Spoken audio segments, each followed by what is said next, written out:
Welcome to History Weekend at the U.S. Open. That's right, folks. It's a historical weekend. Of course, you know it.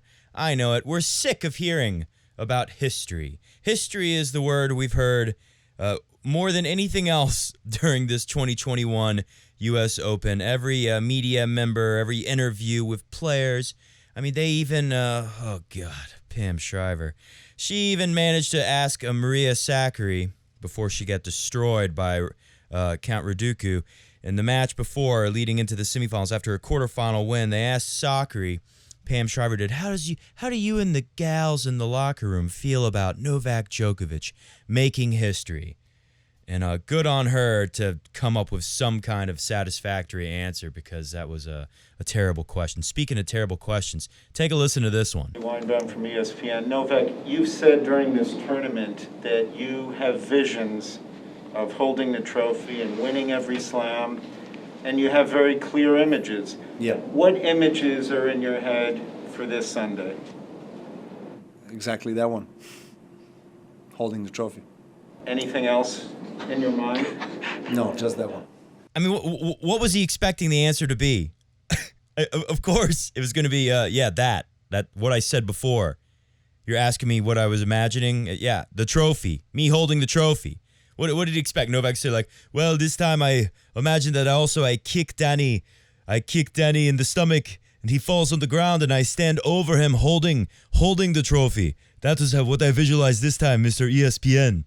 Right? I don't know. Amazing. Anyways, this is a big history weekend. I'm going to say it because it's true, and we might not live to see something like this again, right? Me, you, a lot of people out there listening to this. We might, even though I say that knowing, well, we just saw something like this with Serena Williams only about 6 years ago. Exactly 6 years ago, to be precise.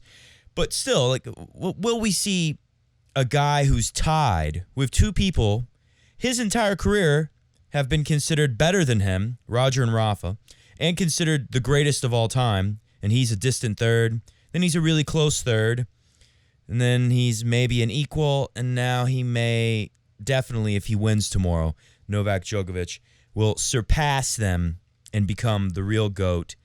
Not just with the 21/20, of course, it's going to be doing the thing that they could not do, that no man has done since 1969. Of course, it wasn't too long ago.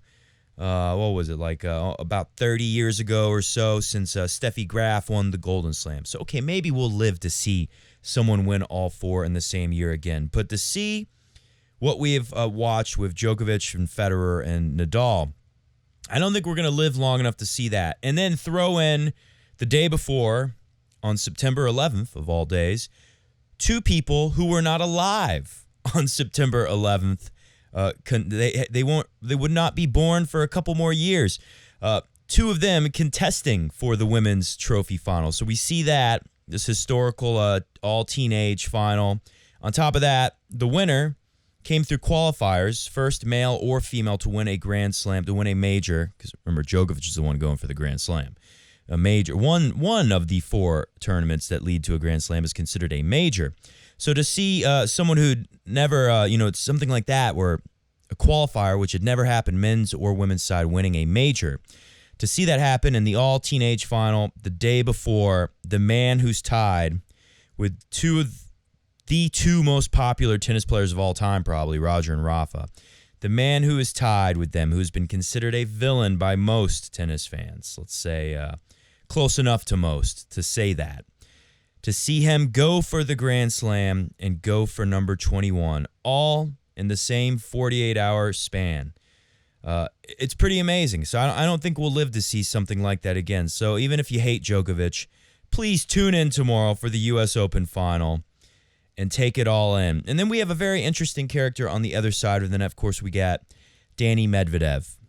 And I want to talk to you about what I've noticed just watching the women more than usual this year. This U.S. Open, I should say. One, I really like Annie, little Annie Fernandez, Layla. I like that she plays so aggressive. I haven't watched Raducanu, Emma, Count Raducu. I haven't watched her a whole lot this year. I heard about everything at Wimbledon, saw what she was doing, but I didn't watch her for 1 second even. So I started watching her about halfway into the tournament here at the U.S. Open, and surprising to see that both of them play pretty similar, actually. That Raducanu, tight to the baseline, taking the ball extremely early, returning serves extremely early. To see two players playing like that, and on the women's side, also where you see a lot of defensive players. You don't always see the types that are that aggressive and have the hand skills to camp on the baseline like that. It's a pretty awesome thing to see. So to see those two contesting the final, pretty great this year. But the one thing that stands out the most to me with those two is the confidence and the belief in oneself. And I guess we're just gonna keep rolling. There's no intro music today. There's no need for an intro. This is a historical night, even though I just lampooned and made fun of, mocked all of the journalists and media types who have been saying history over and over again. But even though we hear that at every Grand Slam tournament, this one really is a big historical moment, and it's special. It's worthwhile saying. So we're just going to keep rolling through it with no stops, no music, no tricks up my sleeve. But we do have some good clips. Anyway, so I'm talking about confidence here. And that's the one thing I feel like has really been lacking in the women's game. We've seen no dominant players outside of Serena for a long, long time now. There was a time when I first started really getting into tennis where we had Justine Henin, we had Sharapova before she lost 30 in a row to Serena or whatever it was. But Sharapova did seem dominant and confident, a lot of belief. Justine Henin seemed to have a lot of belief, but then she retired kind of early. And then we have had a long period where we see people who maybe they have the belief long enough to win a slam or two, and then it seems like they never get it back. And it seems, kind of weird to me because I've grown up, or at least I've started watching tennis at about the age of 18. So as an adult, my entire adult life, I have watched the big three. The most confident players of all time, maybe. What they've done to destroy the generations that came after them and give them no hope at having a great career in tennis is pretty amazing. And it takes a lot of belief in oneself. So I like that question, and I played for you earlier. Well, I don't like the question, actually. I was mocking the guy who asked the question. But I like the idea that Djokovic was saying that led to the dumb question. Because, I've read many books, I should point out. No, I like to read history mainly, but, every now and then I'll read a book about, how to be a more effective person in some way, better, how to have better mental skills, like on the tennis court. The Mental Game of Tennis is a great book that I didn't finish, but I read like half of it. But, I read stuff like that, and I was reading one book about, how to, focus on your career and do well in life, basically, something along those lines. And one of the things it talked about was how important, and of course, I didn't follow through on these things because you got to be a freak to do this stuff, like Djokovic. But it talked about how important it was to visualize what you want, your ultimate goal. If it's money, then think about money. Think about like a big stack of money, and you're counting it in your hands. See yourself in the future with all that money in your hand. And then from there, the next logical steps are, well, how do I get all this money? What kind of things am I doing? What are my daily habits like? How do I spend most of my time? Well, not drinking beers. That probably wouldn't be a good way to get all of this money. You know what I mean? Anyway, so it was talking about how important it was whatever it is you want. It doesn't have to be that, but that was one of the examples it used. Visualize it in your hands and, kind of be obsessed with that idea. And then things will start fitting in and, start falling into place if you really focus on what you want so much. So when I heard that, Djokovic talking about how he visualizes holding the trophies, I just have to think, well, yeah, I guess that makes it a lot easier to go into the gym and do the kind of stuff Djokovic does. His wife said earlier this year that, they asked her, what's life like at home with Novak? And she said, oh, that's an easy answer for you. He's on the floor all the time. I'm looking for him, and I look down, and he's on the floor stretching. He's always stretching. So maybe when you're visualizing these trophies and you're visualizing these, incredible things that a lot of people just wouldn't be able to take seriously. Thinking about, I'm going to hold the U.S. Open trophy. Even if you're a pro tennis player, you're 50 in the world. If you're Benoit Paire and you're trying to visualize holding the U.S. Open trophy, you might stop and laugh at yourself and say, that's crazy. That's never going to happen, right? if you're Gasquet, you probably can't visualize holding that U.S. Open trophy, maybe long ago. And then to go through setbacks. Think about all the stuff Djokovic has been through. There was a lot of times in his career where, the old Fernando Verdasco thing. If you've been watching tennis long enough, you remember, maybe better than me, but I get the gist of, you guys know how I am here at Coffee Break Tennis. I'll remember some things someone said 7-8 years ago, and I won't remember it, but I'll remember the idea of it, the spirit of it. And I can tell you, Fernando Verdasco once said years ago, why would I work as hard as them, the big three? I could put everything I have into this. And I don't remember if this is exactly what he said, but I think he basically said, and he'd only be number 4. He'd only be just behind Roger Rafa and Novak.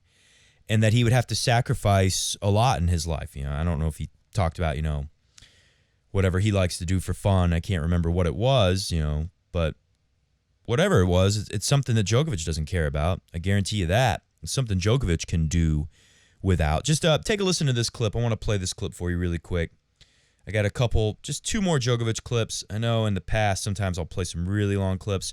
I promise to keep them shorter so we can get right to the idea of what I'm talking about here from Novak. Take a listen. I'll be giving it all I possibly got in the tank to win this match. And I'm focusing on recovery, just, recalibrating all the systems basically for Sunday. I'm not going to waste time or energy on anything that can just be a distraction and just deplete me from the vital energy that I need for Sunday. The vital energy that I need for Sunday. First thing I think about is, remember when Kyrgios won in Mexico? And I think the day, because they had late night matches in Mexico, like 10 p.m. start time, something crazy like that. And he went and rode a, what do they call those things? Jet skis, wave runner on the ocean in the sun, right? Pretty draining.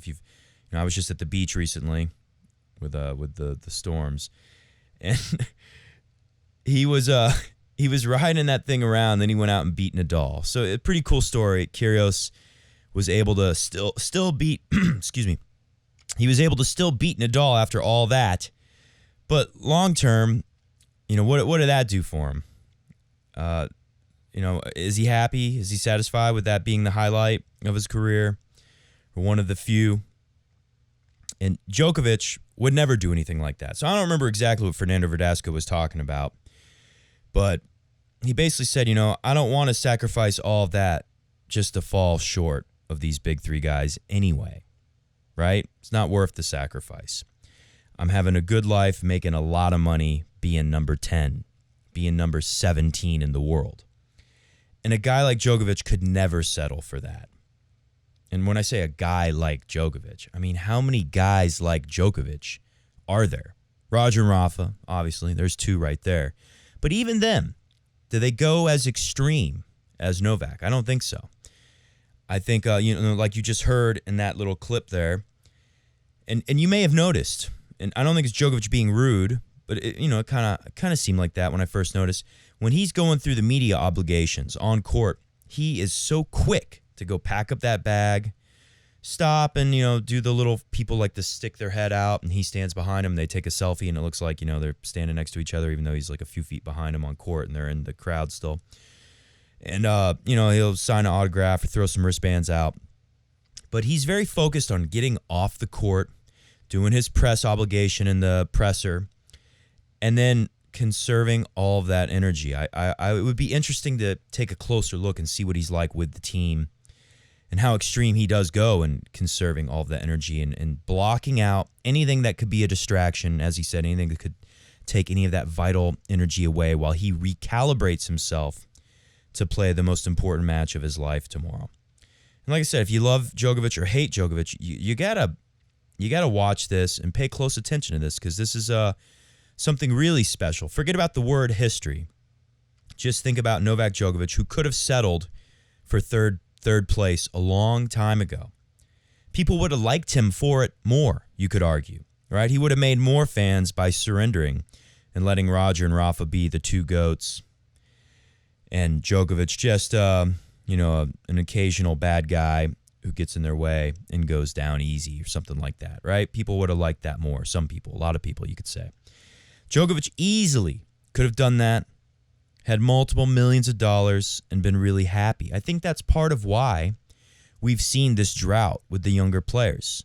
You look at someone like a Grigor Dimitrov, and I know he works hard. Obviously, all these guys work hard, but Dimitrov, he's got a nice life. He's going to have a nice life. He's guaranteed for the rest of his life a pretty nice and comfortable life. To go like Novak, and of course he's probably more talented than Dimitrov in many ways and stuff like that, but to totally commit yourself, more so than Roger and Rafa, in my opinion. Just looking at the diet, that's the one thing. Federer says, "Well, I like my sweets," and Rafa says, "I love Nutella. I like Nutella. Paella. I love paella." Right? They love their sweets and treats. I'm sure they can be very strict on the diet at times. I famously remember them offering Rafa champagne on his 21st birthday. It must have been. I can't remember exactly which birthday it was, but one of his birthdays at one of the majors, French Open, Wimbledon, whenever it was, they were. I guess it would have been Wimbledon. It's usually his birthday around Wimbledon. They were trying to give him champagne, and he turned away and said, No, I can't have that. That won't help me with what I'm trying to accomplish. But Djokovic, I think we can all agree, Djokovic has taken it to a new level, the commitment. So to see someone like this going for something like this, taking it away from Roger and Rafa and going for the Grand Slam, I don't think we'll get to see something like that ever again. And one last thing, I'll play this one last clip from Novak. He cracks a smile and laughs a little bit here, but he is dead serious. Take a listen. Is it as hard as it seems to not think about it? One of the Kobe Bryant and Lakers rings, I can't recall exactly the year, they won, I think, the fourth game of the NBA Finals. They were 3-1 up, and it's his famous interview where he said, "What's it happy to be? What it is? Why should I be happy right now? Job is not done." So he's been someone that I was, as probably millions of athletes and people around the world have been looking up to him and admiring him, and so that's kind of an attitude I have. Job is not done. Excitement is there, motivation is there without a doubt, probably more than ever, but I have one more to go. He's not happy with being a multi-millionaire. He's not happy with winning 3 out of 4 majors in 1 year. He's done that before. He's only happy after the job is done.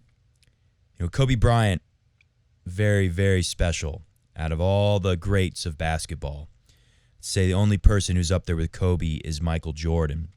And with that mindset, and that's something that Novak Djokovic definitely shares with the late, great Kobe Bryant. So I hope you all will tune in, even if you want Djokovic to lose, and just see this incredible guy go for, the biggest accomplishment in tennis, the biggest accomplishment of his life.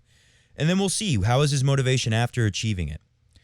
Mats Wilander recently said Djokovic might win this and never win another major. And you might immediately say that's crazy, but just look at the win against Zverev. Felix all day, as predicted by me all the time, he choked. Felix all day played a great first set. Commentators with Darren Cahill was pointing out, if he didn't miss a couple of those forehands, we easily would be in a tiebreaker right now rather than in the beginning of the second set. Felix takes the lead, has a chance to win that second set, and then come the double faults. And I know the feeling so well just from playing in the league tournaments that I've played in. I've talked about it before. We have a city finals here. People that are serious about playing tennis at my level really want to go to those city finals. It's a big deal here. And when you get close, if you start feeling that choking feeling, it's like you feel it in your stomach. It's like you feel sick. You feel like you just heard really bad news. And you know what's coming. You know that you're going to start spraying shots, and it's going to be so hard to find that belief in yourself again. That's why I'm quick to write off some of these guys when I see that they have that choky tendency pop up like Felix did, basically giving the second set, giving away the lead and pretty much giving away the match after that. He went down pretty easy in the third set if you did watch that with Medvedev. And then the next semifinal last night, it's incredible. Look at what Djokovic had to go through. I'm thinking about that, 53-shot rally. I mean, Zverev threw everything at Djokovic. And afterwards, he talked about it and said, there's no one in the world I want to play on a big point. Or I'd rather play anyone in the world other than Novak on a big point, right? The big points, we always hear about the big points. That's what decides who wins and loses tennis matches. And he's right. Djokovic has definitely earned that. And they asked him about in the press conference. I won't play the clip, but Djokovic basically said, he basically said he's proud of that because he had to work pretty hard for that, and that everyone knows, especially at the majors, he has a never say die attitude, and he's going to stick with that. So, just look at what Djokovic had to go through against Zverev, who brought an incredible level of tennis. So maybe Mats Wilander has a point. It's not going to get easier from here, but it ain't going to get easier for Roger and Rafa, too. Their days could be numbered winning slams as well. So let's enjoy this. It could be the last great match we see from the big three. You never know. Things with COVID in Australia, they're not too good, believe it or not. I believe the last time I saw, they have a 20% vaccination rate in Australia. So who knows if we'll even get an Australian Open. We might not even get a major for a while. So make sure you enjoy that. And I want to say a couple more things about the women's final. I really enjoyed watching the two young ladies today in the final. And what I enjoyed most was that they exuded confidence, like a Novak Djokovic. And Emma Raducanu, she actually plays a lot like Djokovic. Her forehand technique is very similar. It's a semi-Western grip, but it's a very flat swing path. And I think that's what helped her, win the match, even though they were both super aggressive. I would say Layla had a tougher draw, took down much bigger names, right? She took down Osaka. She took down Kerber, who, I know I did say in the last video that Kerber, and I meant mentally, has been damaged goods for some time since all of her winning. I don't know if she has the belief that she still can win the biggest trophies. But, still, tougher than players Raducanu had to play, and Raducanu really, Sakkari just kind of choked it, gave it away, which, again, we've seen it enough with her before to know she doesn't really have that belief. And at this level, as Djokovic said, everyone has great forehands and backhands. Yes, some people have bigger serves than others, but ultimately it just comes down to belief and how committed you are to the lifestyle of a top professional athlete, of a greatest of all time level athlete. And one thing really stood out, even though she didn't win, her serve was really nothing like how it's been all tournament long. Raducanu actually has a really nice slider, too. It was more effective, hitting slice serves in the deuce court than Layla, who really couldn't even land. The only thing I can remember her really landing that was nice was hitting a slice serve up the tee that tricked Raducanu, because she was kind of leaning for the slider, the can opener, lefty coming to your backhand away. So that was nice, but she never really landed any nice sliders, missing a lot of serves, and that's usually an indicator that the legs were gone. But she fought. I feel really bad. It's not Emma's fault that she fell in a Djokovic slide, a very Djokovic-esque slide where she left a mark on the hard court after she slid like 8 feet. Pretty incredible. Her movement is unreal. She's very similar to Djokovic, Raducanu, the way she likes to attack and the way that she can defend and get balls that you don't think anyone's going to get to. So she'll be around for a while. But I noticed this. Take a listen to this. This is what Layla said. This is the second to last thing she said, actually. Take a listen. And I also want to say that I hope to be back here in the finals, and this time with a trophy. With the right one, with the right trophy. You got to love that.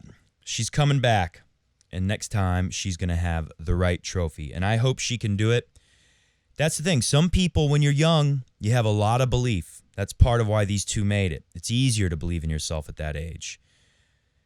And as you go through hardship and as you suffer more and more failures, sometimes it can work the other way. Sometimes you can get burnt out like Verdasco maybe, and you can settle in life. And I think you could be listening to this right now and you've never played tennis in your life, but you know exactly what I'm talking about because it affects everyone in all walks of life. How ambitious do we want to be? How far do we want to go to stand up for our values or what we believe in? And, you know, it can be scary sometimes trying to confront people when you feel like they're in the wrong, when someone's doing something wrong. We know throughout history there's many examples of people not standing up for the right thing. And of course that happens now, it happens in the past, and it will always happen. So you know what I'm talking about. You can lose that belief over the years. And I hope that doesn't happen to either of those two young ladies because they were outstanding and had a lot of belief. It is the end. The clock has just struck midnight as I record this. So 9/11 is now over. We're at September 12th. I know a lot of people listening to Coffee Break Tennis are all around the world and are not from the U.S. But I will say, I remember where I was. Everyone who is my age and much older than me, of course, they remember too because I was in high school pretty young. But I remember they took us into, I was in weight training class, and they all took us aside and brought out a TV, and we watched coverage of what was happening with these planes crashing into the World Trade Centers in New York. And I just want to say I appreciate, as an Americano, when Layla said this, she had to ask for the microphone back. Can I say one more thing? Give me the microphone. And this is what Layla said. And very impressive from the just turned 19-year-old Canadian, father from Ecuador, mother from the Philippines, Layla Little Annie Fernandez. Take a listen. Can I just say one more thing? Oh, one more thing. I know on this day, it was especially hard for New York and everyone around the United States. I just want to say that I hope I can be as strong and as resilient as New York has been the past 20 years. We hope so too, Layla, and I hope so for you, the listener out there, whatever you're trying to do in your life. If anyone needs any pointers on how to stay strong, resilient, and believe in yourself, do tune in to the U.S. Open tomorrow, where I'm predicting Novak Djokovic will win in 4 sets. See ya!